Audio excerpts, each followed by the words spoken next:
Pemirsa PDI Perjuangan menduga penetapan tersangka terhadap Sekjen Partai Hasto Kristianto sangat kental dengan aroma politisasi hukum dan kriminalisasi. Hal tersebut terlihat dari banyaknya upaya pembentukan opini yang mengangkat isu dari mantan calon legislatif PDI Perjuangan Harun Masiku. Pasca Sekretaris Jenderal PDIP Hasto Kristianto ditetapkan sebagai tersangka oleh Komisi Pemberantasan Korupsi, sejumlah anggota DPP PDIP dan juga Badan Hukum Partai berkumpul untuk merespon perihal tersebut.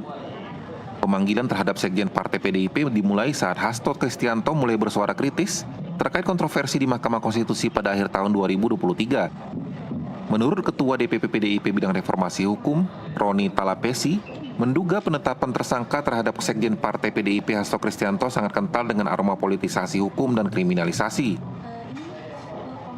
Kalau kita cermati lagi, pemanggilan Sekjen DPP PDI Perjuangan ini dimulai ketika beliau bersuara kritis terkait kontroversi di Mahkamah Konstitusi tahun 2023 akhir.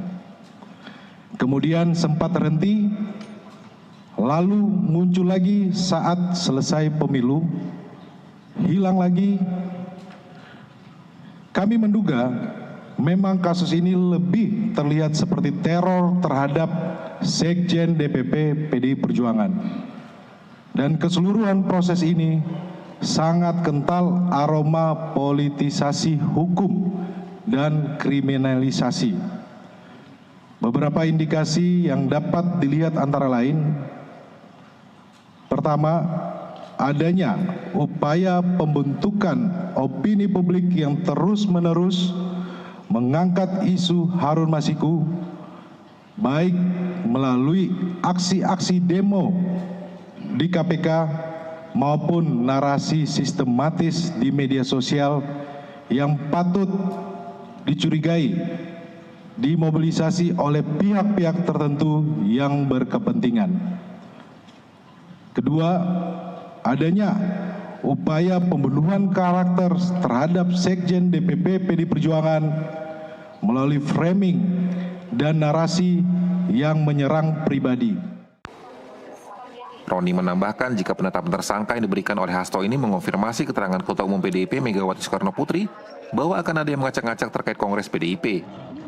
Roni Talapesi juga menduga pengenaan pasal perintangan penyidikan atau obstruction of justice oleh KPK terhadap Hasto Kristianto merupakan formalitas teknis hukum semata.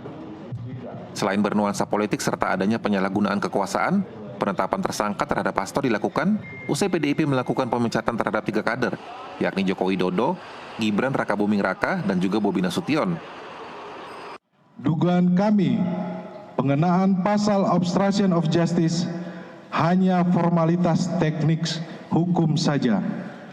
Alasan sesungguhnya dari menjadikan Sekjen DPP PDI Perjuangan sebagai tersangka adalah motif politik, terutama karena Sekjen DPP PDI Perjuangan tegas menyatakan sikap-sikap politik partai menentang upaya-upaya yang merusak demokrasi, konstitusi, juga terhadap cawe-cawe penyalahgunaan kekuasaan atau abuse of power di penghujung kekuasaan mantan Presiden Joko Widodo.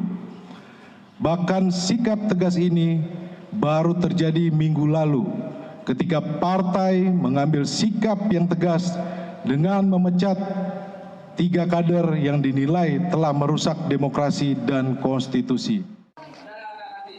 Selain itu, DPP PDIP juga menyoroti bocornya surat pemberitahuan dimulainya penyidikan atau SPDP yang bersifat rahasia namun bocor ke publik.